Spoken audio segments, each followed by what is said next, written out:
ngoyong, crab relleno, hanging rice, and the star of the show, pig's brain. Dahil holiday, umorder tayo ng iba't ibang klaseng Cebuano delicacies. Nabili namin to sa Pongko Pongko sa Manila and located sila sa may Bagong Bayan, Taguig. First to try is ngoyong. Similar siya sa lumpia, ubod or gulay at ground pork or shrimp. Tapos buttered and deep fried. Try muna natin ng walang suka. Mainit-init pa siya kasi freshly made. Pag umorder ka, gagawin nila yung within 30 minutes and i-deliver mo na lang via your courier. Nangingibabaw yung pork. Yung timpla nila, very different because meron silang ginamit na 5 spice. Yung labas, crunchy, masarap, malasa. Try naman natin ng suka.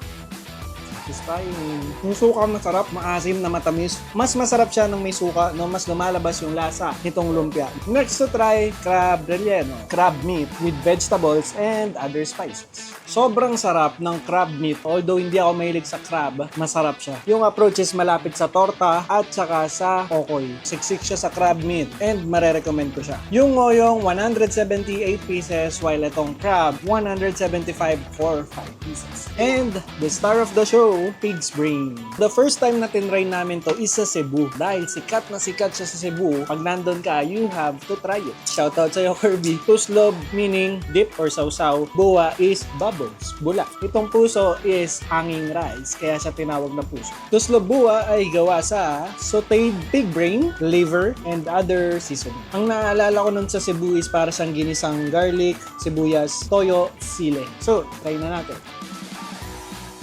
Hindi siya as satisfying or as wow nung sa Cebu. Siguro dahil yung sa Cebu is niluluto sa harapan mo and kinakain nyo siya habang may apoy pa yung kaldera. Masarap naman yung timpla nila. Rate natin, Tuslob buwa, bibigyan ko siya ng 9 out of 10 because yung sa Cebu, Carbon Market, that's 10 out of 10 for me. Itong ngoyong, 9 out of 10. Yung rellenong crab, bibigyan ko siya ng 10 out of 10. Kung nainggit kayo sa kinakain namin, just message them sa Facebook. This is not paid ads, wala akong kikitain dito. That's my review about Pongko Pongko sa Manila.